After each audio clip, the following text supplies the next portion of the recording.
Well, all right. Let's just make this video. Welcome back. I've wanted to speak on this for the last few days, but I've just felt very disheartened as to why it seems humans are really insisting on choosing these timelines of basically destruction. Regardless of what happens, there just seems to be this push towards even more ingrained enslavement in our civilization. So that alone, made me want to kind of sit out for a little bit. But I'm back. I have no other reason other than to do my work on this planet. I feel like, yeah, we can party all we want until this civilization annihilates itself, but we can at least make a contribution. So here's mine today.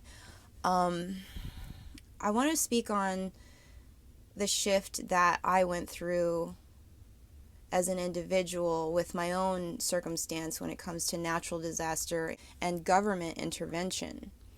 I was living in Oak Creek Canyon, and there had been a huge wildfire that had spread due to human negligence. So when I was at work, I was receiving messages that my house was no longer going to be accessible. That alone, is traumatizing, but the fact that my dog was tied up to a tree and I was no longer allowed to go get him. So, from that experience, I realized that there were three main components of my world that were just not going to work anymore.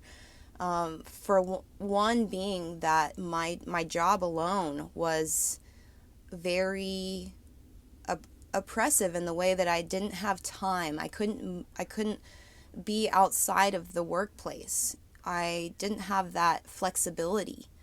Number two was that my home was connected to a grid that was basically legally tied to the government. So the government could go in and evacuate my neighborhood and tell me that my belongings were off limits to me. Number three, that my animal was being put in danger by the government. Because there was a moment where I got word of the fire and I raced up to the canyon, and there had been no fire in that vicinity, and yet they still said that the dog needed to remain. So it was those kind of three components that really struck me, and I said, no, I'm not going to play this game anymore because it really puts me and my loved ones in danger. So I have to make a shift. I have to make a change. Now, regardless of what people were thinking around me, I was set. I knew I was going to quit my job.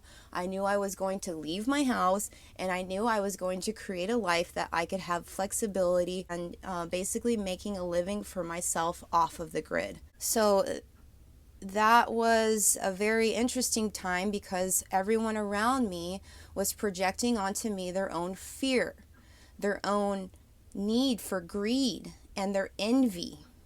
And I still receive that. I basically live in the mountains during the summer, and I meet a lot of people from the city and from LA. And I always walk away from those connections feeling that projection onto me that those people feel they're better. Why? Because they live in houses on a grid. And you can see how fragile that really was. You can see how the foundation really has been wiped out underneath them because of the fact that their lives, their stability, they were rooted in a foundation that was faulty, and that is our U.S. government.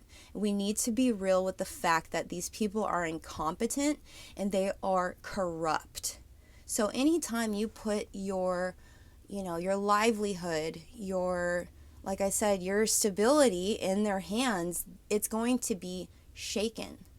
So I had to look at this. I had to step away from the facade and this story. So what we're seeing is mentally ill, unstable, greedy, envious people want to tell you how to live.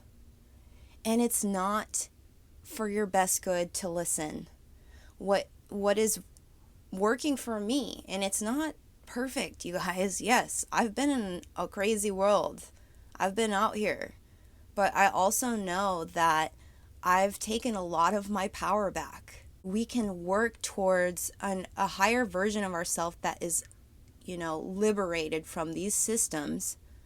It's doable. We can manage having a more modest life. And that's really what it is. I was watching this video on the most happiest country in the world. I can't even remember what it was. All I could remember was how they were living, and it was a lot like me.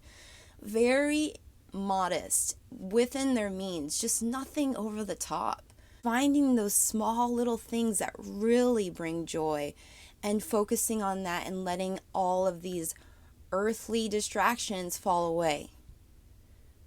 I kind of just get a lot of flack for living the way that I do, but you can see this is why I did it. And finding a way to live a modest, humble life that allows you access to your divine birthright. It opens you up to more of an Eden, a heaven-like temple on this earthly 3D plane. So it allows you to basically transcend what is happening on this planet.